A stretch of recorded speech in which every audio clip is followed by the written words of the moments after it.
actually grew up massaging and didn't realize that everybody wasn't just getting medical massages all the time for anything that was wrong Mm. with them. I have my very specific genetic challenges. What kind of challenges are you dealing with as a human? Great question. More touch. Everybody needs more touch. Even if Yeah. you think they don't, those people need it the most. We all live inside a body, and every body comes with challenges. Hi, I'm David Weintraub, the owner of Bodyworks DW. I'm one of the massage therapists. This is Briana, and she is one of our fabulous massage therapists as well. And this is our new podcast series called The Challenge of Being You. Um, in this series, we do a couple different formats. Sometimes we bring people and clients in and do a full interview about their life and challenges, and then do actual body work and analysis. Sometimes we just talk to people about their challenges. In this series with our therapist, we're going to do a little bit of both. We're going to talk about your challenges, but also have you talk about some of the challenges your clients face and kind of mix the two formats together. But we're not going to have you come in and do, work at the studio and do body work together today. We're just going to sort of talk. But that's kind of how be a little bit of how today goes. So with that in mind, how are you doing today? I'm doing well. How are you? I'm all right. I'm just got my coffee. I've got my little double espresso. And for those who are watching who think coffee's evil, I challenge you to look at the fact that Italians usually live into their 80s and 90s drinking a double espresso twice a day, and think about that. True. Food for thought. Anyway, so just to kind of break the ice a little bit, I one of the most popular questions that I face and that I'm sure you face as a massage therapist is, and I hear it almost every week is, how did you get into massage? So let's start there. So again, I'm not even sure that I know the answer to the question, even having known you now for a few years as your employer. So yeah, how did you get into the field? So, I think that the way that I got into the field is pretty unique. Most of the time, I find that people get into it because they had an injury and then they found massage and then it helped them and they're Hmm. like, this is amazing. Um, so, that was not the case for me. I actually grew up massaging and didn't realize that everybody wasn't just getting medical massages all the time for anything that was wrong Hmm. with them. Hmm. My dad is an osteopath, and my mom used to Ah. be a shiatsu massage therapist, and my grandpa was a PT. So Hmm. I have a picture of me. I'm maybe two, and I'm massaging with a tool my grandpa on the floor. And they're like, everybody Nice. panicked. Hmm. So when I was growing up, if I was sick, my mom would give me a shiatsu massage. Um, so I just like touch is just part of my existence. So I was always taught that if something is bothering you, touch it, figure it out, like Hmm. where it goes, what it is. And I knew about like the acupressure points always. I didn't know people didn't know about that. So Right. even like in elementary school, I was like, oh yeah, like press this spot.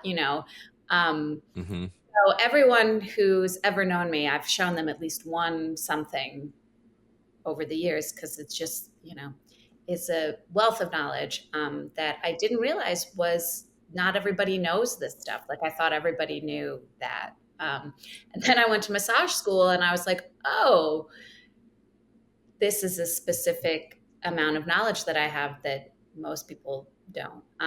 So Hmm. I loved massaging. I massage myself all the time. I massage everybody all the time. And in college, there was a, a free chair massage that we offered. Hmm. And so I took like a couple of day course to be able to do it. And then I did free chair massage during college. Hmm. Loved it. Um, and I wasn't getting paid. And I was like, this is great.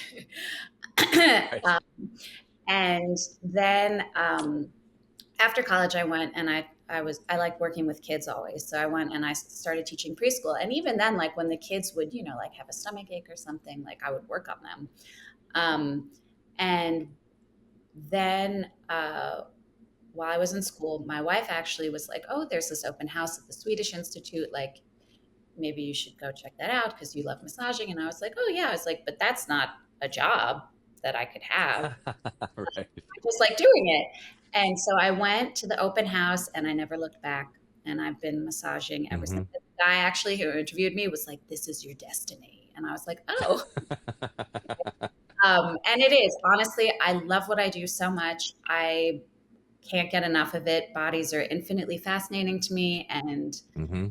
can't really believe that like I get paid to do this thing that is I did do for free and I would do for free. Like it's just so incredible to me. And every day is rewarding in its own way, like helping people is just an amazing thing to be able to do. So I'm very grateful that this kind of work exists. I'm grateful to be able to teach people that this work exists because I think we all have the natural instinct that when something hurts, we go and touch it.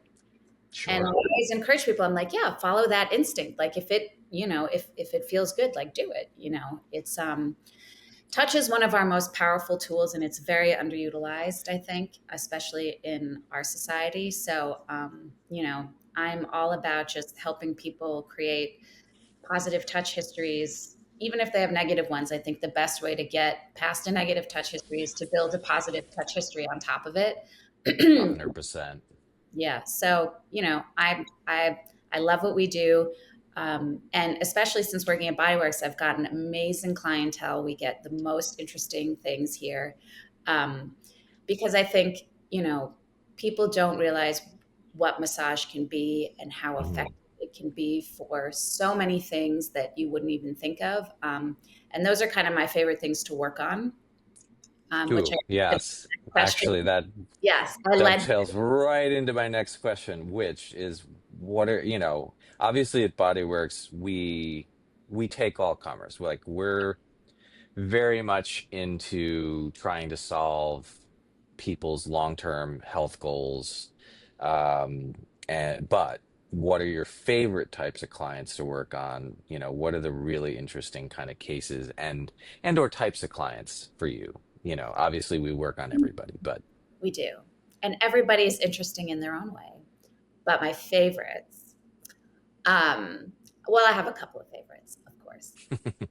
But I think as an overarching theme for my favorites, I like the common ailments that are like very pervasive and affect your everyday life, but you don't realize necessarily that massage can help you with these things. And often we'll get people that have, tried everything, right? Or hmm. they've um, they've done a lot of things, and sometimes it's a lot of Western stuff. Sometimes it's a lot of alternative stuff too, or like a combination. And I think that I always like to tell people that where one ends, the other one can begin, and that they both can help each other too. So there's no need to like just go one route or the other. Hmm. Like, throw whatever you can at it. Um, and so within those things, like I think when most people think of why they want to go get a massage, it's either for relaxation or like for aches and pains, like muscle aches and pains, right? Like, oh, my back hurts, Hmm. my neck hurts, like I'll get a massage, which is great. And I love working on those things also. We get a ton of that. But what I really like is the things that are a little more unusual to seek out a massage for. So, um, headaches and migraines Hmm. are my Hmm. favorites. I think I like to work on the things that I have myself because I think I understand them in a more fundamental way. Um, but of course, I work on a bazillion things that I certainly don't have, and I, think I still have a pretty good grasp of those things. But so headaches and migraines, I've Hmm. had really like a ton of success with that. Sinus issues, uh, Hmm. when people are face down on the table, they often will get congested. And when you flip them over, Yep. they're congested. And so over the years, I really have refined my sinus protocol that I can just decongest them in a couple of minutes, which is very useful, but also useful for if they have more pervasive issues. GI issues, huge, huge Mm, stuff. Americans have a lot of GI issues. for Um, sure. and so massage is really actually hugely beneficial for that. And then jaw stuff, which I guess sort of goes in the aches and pains, but it can often the jaws and the headache stuff go together. So like Yeah. shoulder, jaw, head stuff is just like really where I specialize in particular. I'm very effective at that stuff. So in the sort of theme of the challenge of being you, let's start with, before we get into your own challenges, let's start with, like, let's say in the last 3 to 6 months, like, without, absolutely just keeping confidentiality, of course, without naming names or any identifying information that might have somebody able to Google somebody and figure them out just from the information, because we got to make sure we can't do that. What's a really interesting case you've been working on with a client who's dealing with challenges that are are maybe new for you, that made you have to kind of grow as a therapist and stretch your skill set and kind of learn something new? Well, I have been thinking about this question, and like every day I get somebody new, and I'm like, oh, well, that's interesting. Um, so it's a hard one. I think um, in terms of the past 6 months or so. Or a couple of years. I mean, I'm just looking for a cool case, honestly. So, Well, something that I think has been cool is working on people going through cancer stuff or hmm, post. So one of my favorite populations to work on is post-surgical anything. I love scar tissue work. I think that it is very profoundly helpful to people. And actually, recently I've had a few people come in and say that their doctors or their PTs like encouraged them to massage their scars or to go get scar hmm, massage. So it is becoming a little bit more of like a known thing. But that's only in the past year or so, I want to say. Before yeah, then, no one, I would be like, oh, has anybody mentioned this to you? And they'd be like, what? um, right. why would I do that? And I'm like, well, it's actually very helpful for a variety of reasons. But so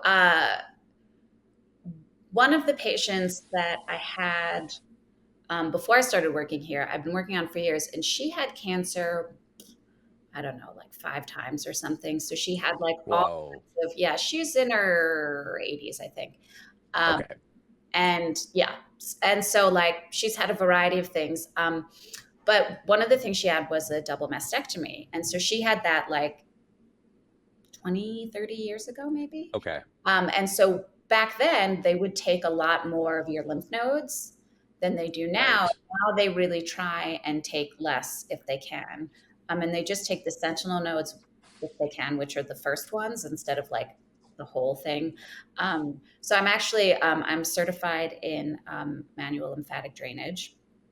And um, I just got more certifications so that I can work on people with cancer because it was I had been working on her beforehand, but I was working on the scars and it was really helpful. But she had all this swelling because Mm, hmm. that's generally what happens with that. And so now I'm able to help more with that kind of thing. And the thing that's cool about the lymph drainage stuff is that it is very light and very slow.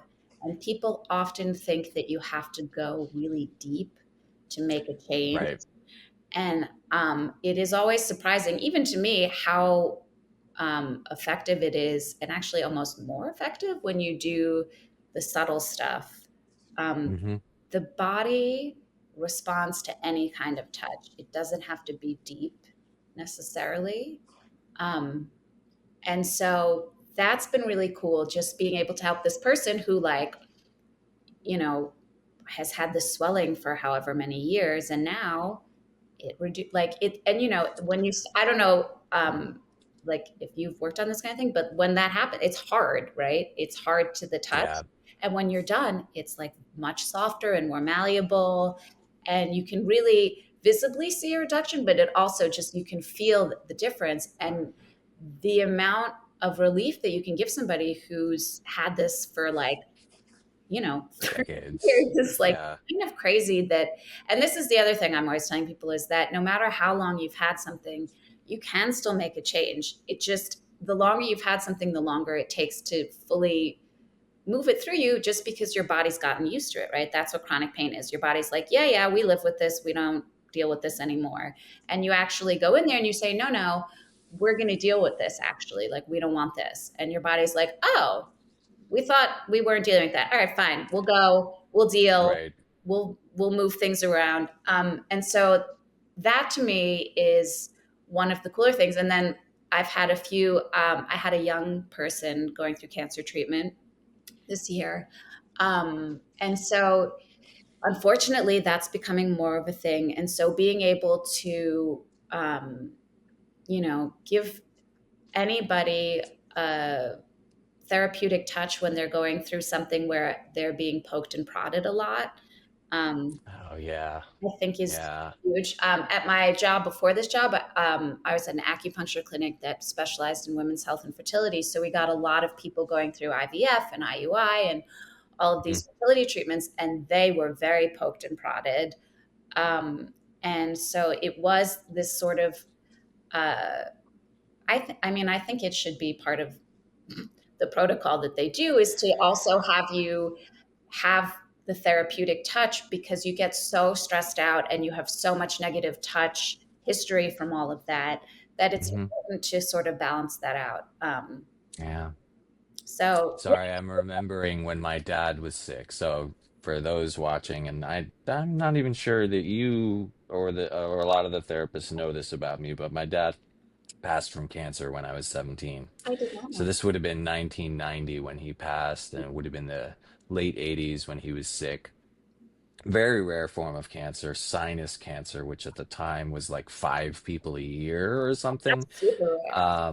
And I just, you speaking about the poking and prodding really, I don't want to use the word triggered because it's been 35 years. It It can still be triggered. triggered is a little bit much, but it definitely brought up the memory of just like how much it just is there's just this process of going through cancer where you just can't help but be frustrated and very angry about the feeling of being poked and prodded. Yes. And I just remember him going through that, just pure anger at his own body and at the process and at the doctors Wow. and at just the sheer having to drive into the city to Mount Sinai twice a week or whatever, back and forth. And he actually, did that himself. Like he commuted on his own to come in for his own cancer treatments because I was in school, my sister was in school, mom was at home trying to take care of us.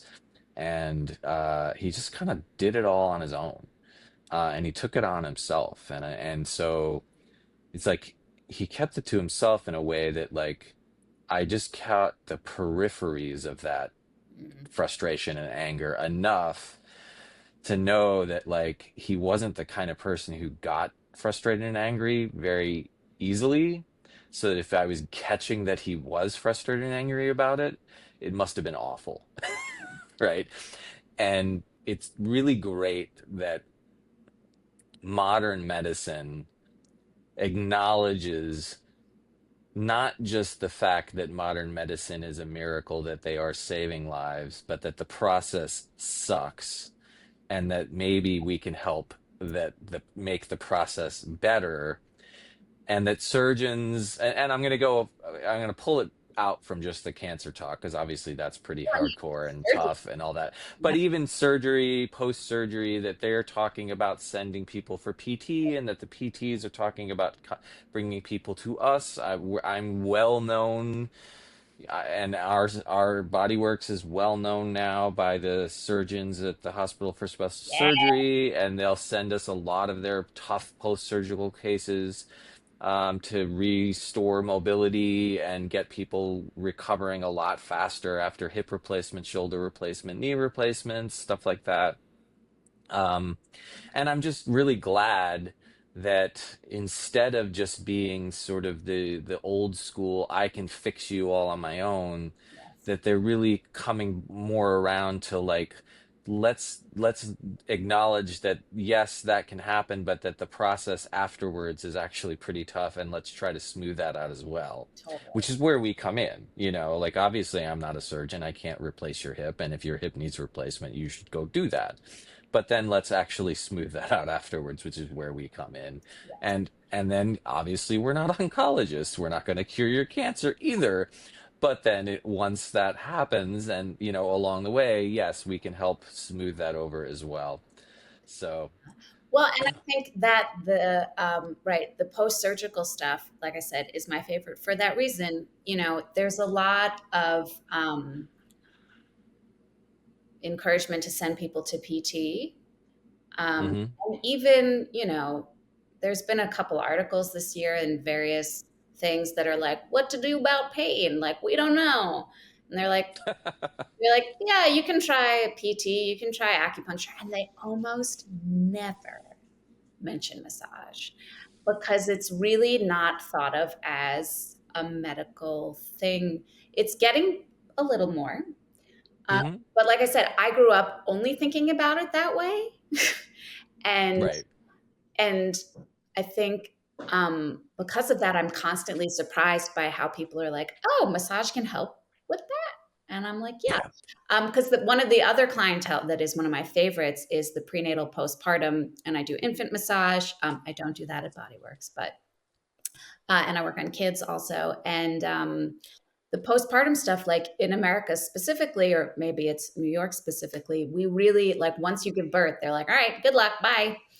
Um, Yeah. and Yeah. I've had a lot of experience with that now, and there is so much that is just a little bit goes a really long way with that kind of thing, and also with the prenatal too. I mean, we have not the best prenatal care in this country either, and You think?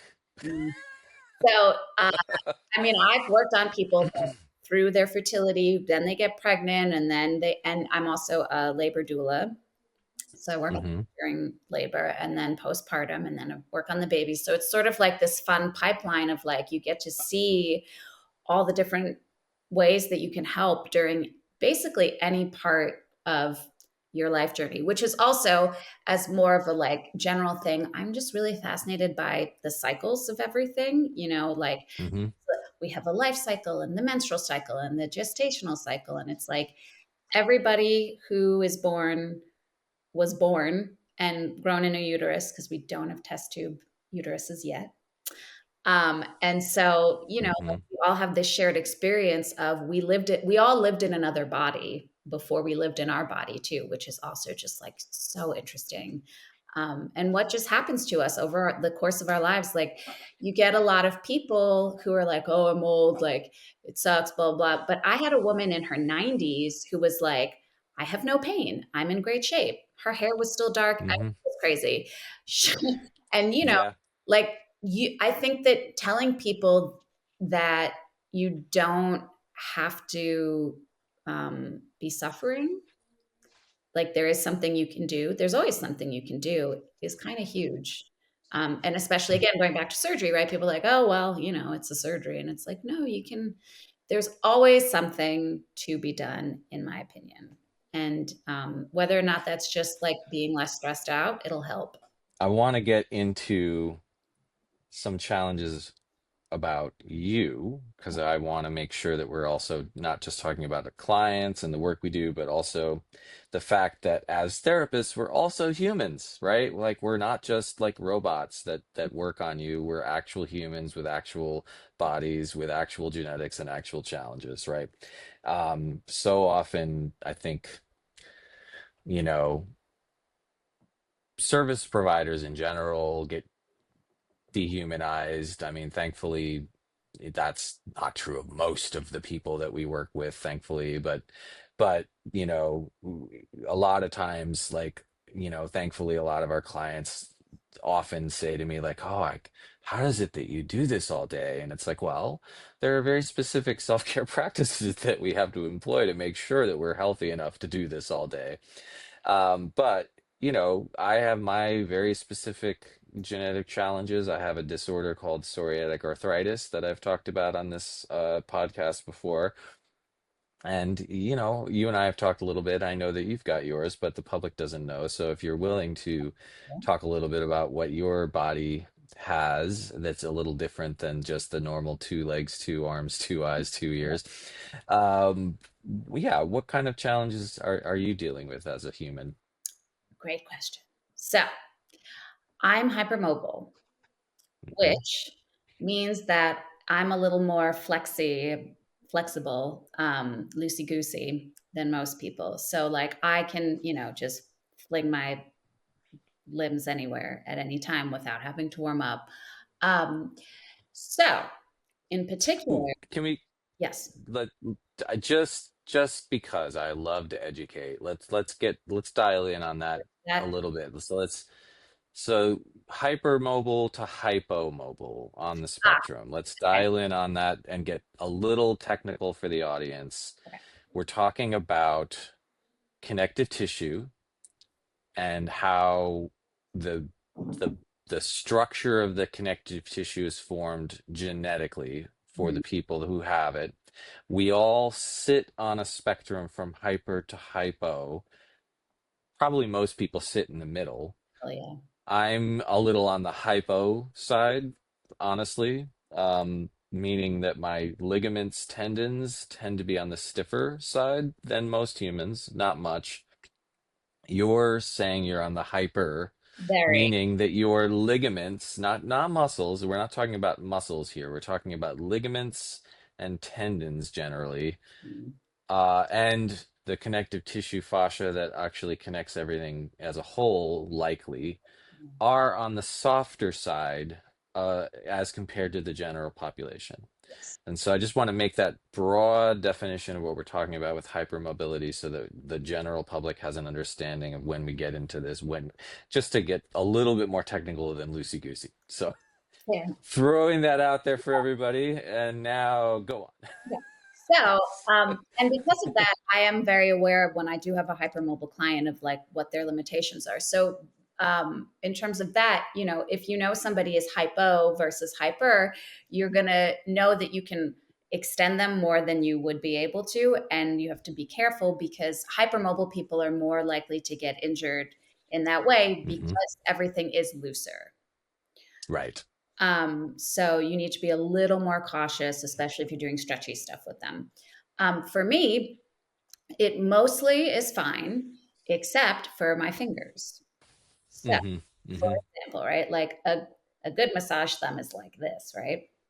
And my Yep. thumb can do that, Yeah. right? So, See, now if I do that, yeah, that's actually after years and years of using this thumb, which never used to bend back this far. Now it's a little bit more mobile than it was 18 years ago, right? This is how mobile my thumb is after 18 years of doing this work, right? And you can you can see see that it's like, this joint here barely bends backwards. Can you can you push yours? I don't want you to hurt yourself, but you push right on that phalange and see, yeah. yeah, See how she's got like almost a 90-degree bend backwards there, everybody? That's quite straight up. hypermobile. Yeah. Yeah. So I do not use my thumbs very much because of that. Yeah. And I don't really use my fingers that much either, which sounds Hmm. surprising, but I can't because what happens is if I just go to do something, right, my fingers will do this. Yep. So because of that, I had to figure out ways to massage without really using my thumbs very much. Fingers. I know you do a lot of this. Yeah, and I'll talk a little bit more about how I deal with mine because my lack of uses of fingers is slightly different than yours, but let's talk about yours first. So like, I don't do this much. So I barely use my thumbs. I barely use my fingers. I do a lot of soft fist. I do a Hmm. forearm. Um, Yep. and, uh, just sort of, I do use my hands, but I don't use my fingers as much, except for when you're working on like the neck and the head and the face, because Hmm. you're not going to use an elbow on any of that. Uh, Yep. So, I have to be really careful to not hyperextend my fingers because that could injure them. And they crack all the time. Yeah, me too. So I had to, uh, sort of figure that out. And poo, poo, poo, I have not had any injuries in the time that I've been Yes. using, which is almost a decade now. Um, Body mechanics really do help. I almost am never in pain, or like Hmm. sore after massage. Sometimes, if there is somebody that I have to do like a lot of deep neck work on, my fingers will feel a little tired. Hmm. They don't Yeah. hurt. And I think that's people are always like, "Oh, your fingers must hurt." And I'm like, "No, my fingers never hurt. If my fingers hurt, like I'm in trouble." Right. That would be bad. So I think that, you can have longevity in this career. You just need to know what your limitations are, where your vulnerabilities are, and have good ergonomics and body mechanics, and you can do it, you know, just fine. So yeah, that's my main challenge, is just not overusing um, my fingers. Totally. So my version with psoriatic arthritis has similar challenges for the opposite reasons. So Okay. I'm hypo, but I also don't do a lot of finger work for different reasons. I do lots and lots of stiff finger work. Like what you were showing doing this stuff, I do that all day. Yeah. I don't worry about my fingers bending backwards at all. What I don't do any of is grip work. I literally hand my wife jars to open because I cannot open jars without pain in Really? my joints. I can't do it at this point in my life. It just hurts. So I can't do petrissage. I can't do grippy stuff at all. And I can get away with it once in a while, but it just hurts But now. I do it. Yeah. And so why do it? And it doesn't, as a therapist, I don't really think it has high therapeutic value for medical work anyway. It might feel good for the client, but at this point, I'm just like, I do the stuff that I think has high therapy value and is going to have long-term effects. I'm not really worried that much about what feels that great. I'm pretty honest about that with my clients. They don't come to me for feel good. They come to me for results. So, Mm. um, I do a lot of thumb work because I, again, don't have to worry about the same issues you do, but I do it very supported. All the teachers in school were like, "Don't do that. It's terrible." And I'm like, "No, trust me, I'm It's fine." I do it very supported. I use like my whole arm behind it, all my bones line up, and it's fine. Do I do it every day, all the time? No, I'm very judicious about how much I do it, over how much time. I switch tools all the time. I do a lot of soft fist, as you say, a lot of palm work, a lot of oh, elbow and forearm work all day. But you know, I I have a slightly different thing of not being able to do the traditional way of Swedish massage for different reasons mhm. that you do, which is unlike you. I mean, over time, my joints would also get long-term damage for different reasons as yours, but I would also have a very immediate Yes. response of uncomfort and pain that also would be like, no, I don't want to do that. Yeah. Well, and I think that the thing that I always like to tell people too is, even if I am going to have to do it, like I'm not just doing this, right? I'm not just moving my hand ever. It's coming from my whole body. And Yeah. so because of that, it protects everything, because you're basically like, it's all one thing, right? If I'm going to move my hand, I'm going to move my arm, I'm going to move my whole unit, right? And I think that people don't realize that. Like, I like to think of it as like choreography, almost like you're doing sort of a dance, right? And so you're always just engaging everything, even if it's just like my pinky, right? So we talked about your hypermobility. We talked a little bit about like what you do, just some of the ways that you alter how you work to basically care for that. What about some of the post shift day-to-day self-care practices you kind of do for your body? Okay. So I uh don't get as many massages as I probably should, but Me neither, who unfortunately. who does, right? in our industry. But I do go see an osteopath. So when I start to feel like Mm, I'm a little out of alignment or things are shifting around, so I'll see the osteopath like once a month, every 6 weeks, more hmm or less. If I have like an injury or something, I'll go a lot because as with what we do, you want to really stack those sessions close together so that you can see the results. But for maintenance, if I don't have anything in particular going on, I'll go about every 6 weeks or more or less. And he just, puts me back. I personally have never seen a chiropractor. My dad's an osteopath, so I grew up with osteopaths, and Yeah. you know, I highly recommend them. I think that osteopaths are similar to massage therapists, and that people don't really know what sets them apart and what they're doing. They're fantastic. They work holistically generally, and they've gotten me out of any jams I've ever gotten into. So that usually, and then I will get massage. I will get acupuncture. You know, I don't need to stretch the way that most people do. I'm actually sort of encouraged Right. to not Yeah. No. stretch. Um, Yep. but I do stretch a little bit just because I like to and it feels good. But I have a dance background and a gymnastics background. So like I do know what I'm doing when it comes to that stuff. I'm not overdoing it. Uh, so yeah, I mean, I keep moving. I don't sit around much. I'm always kind of just on the go. Um, but I also do rest. I generally save at least one day a week that I'm not massaging. Mm, I am at good. Bodyworks, yeah, 3 days a week, and then on the days that I'm not there, I do private massages.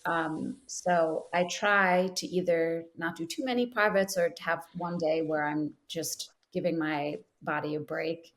Um, and that's generally a good cadence for me. I can work 6 days a week and it's fine for the most part. But if I ever do feel like, it's a lot, I if I at all a little bit start to feel like maybe I'm getting burnt out, I super pull back and I'm like, nope. So again, I've been very fortunate in my 10 years. I've never been burnt out even remotely close to it because I'm Hmm.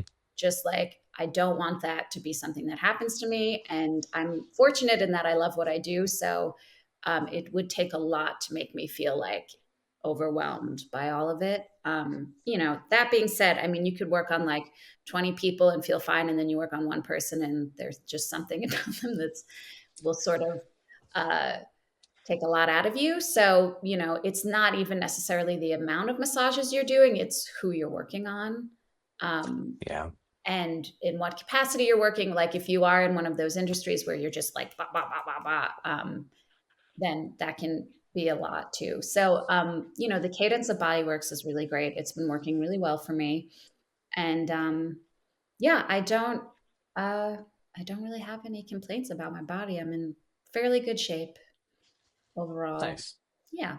And like I said, I've been very fortunate to, you know, have no injuries and no burnout and just loving what I do every day. I mean, I'm so like I'm like I really just I can't believe I get to do this. It's so cool. And I mean, I can't get enough of it. I'll never stop. I'll I never. mean, I was a writer. I actually moved to New York to become a rock star. I'm sure I've said that in public before, but I played in bands for about 25 years and got about this close to a record deal with a few. Probably a good thing that I didn't, because with psoriatic arthritis, life on the road would have been actually What would you horrible. play? Guitar?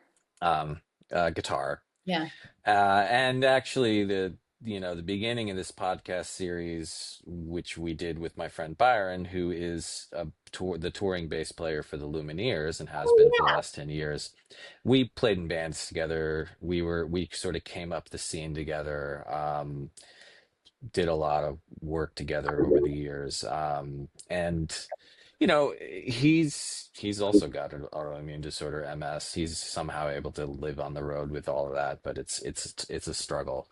yeah. But anyway, I sort of got out of that, and I was also a writer writing math and science textbooks for 10 years, trying to pay the bills while I was doing all of that. When I finally realized I wasn't gonna be a touring musician because life on the road would have been really brutal for me, I was like, what am I going to do with myself? And I wanted something that would use both my brain, my body, and my heart, right? Hmm. And I wanted something which music would have done, right? But music, you kind of get the accolades way after the fact. I mean, on stage, obviously, you get them very immediately, but with massage, you somebody comes off the table and they immediately look better, and they're immediately profusely and profoundly thankful of the work that we've done, and that getting that feedback on a daily and weekly basis. I mean, it's such an amazing thing to be able to help people all the time, and have it be that real feeling of help as opposed to just feeling of entertained or feeling of like, I don't know, there's something about that that just makes me know that like I'll do this till I drop, Oh, and well, and the like other thing is that it's like anybody, right? I mean, I think all massage therapists experience this, that when you tell somebody you're a massage therapist, they're like, "Oh, can you?" hmm And I'm like, right. "Yeah, actually, I'd be happy to work on you for 5 minutes. Like, Yeah, right, totally. I will make you feel better in 5 minutes. Like, I'm not going hmm to drastically change things, but it doesn't take a lot." And people are so grateful. And again, like I said, like touch is such a powerful tool and it's so underutilized. And I'm just always like, more touch. Everybody needs more touch. Even if Yeah. you think they don't, those people need it the most. So, this has been an awesome, awesome talk. And I think we got a lot of great stuff out there for people to know about you, to just know about the work we do at Bodyworks, and just also in general as massage therapists and medical massage therapists for the city, and just in general about, just the advancement of the field in general, just to distinguish ourselves from the more traditional spa massage type work, which is perfectly lovely and great toning work, but not really what we do at Bodyworks. Um, just so that people know, obviously they can go look on the website, and sometimes these sorts of things change. But currently, Most like, definitely. what days and times are you at Bodyworks? When can people book with you? So, Because you're awesome and they should book with you. thank you. I'm at Bodyworks on Mondays, Wednesdays, and Thursdays. Mondays and Wednesdays I'm at our Midtown location. And Mondays I'm there till 5, from 9 to 5. Mhm. Wednesdays I'm there from 9 to 3:15, and then Thursdays I'm at our financial district location from 9 to 3:15. Um, that is my current, uh, Awesome. but subject to change. We'll see. Yep. Um, I know. And I will tell everybody watching, she books up. I think currently she has about a 2 week wait list, so you should look ahead if you want to get a session with her, and you should because she's awesome, really awesome, especially if you're looking for oncology work, as she talked about earlier.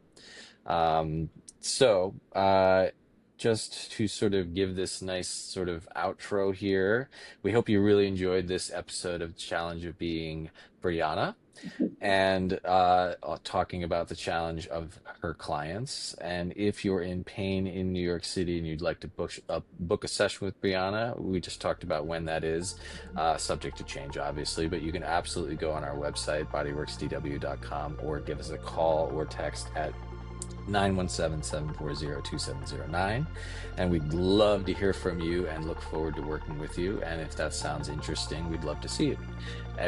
Hope you had a great time talking to us. I know I had a great time talking to you, Briana, and I will definitely see you at the office soon. And have a great day. Thanks. You too. All right, talk to you soon. Bye.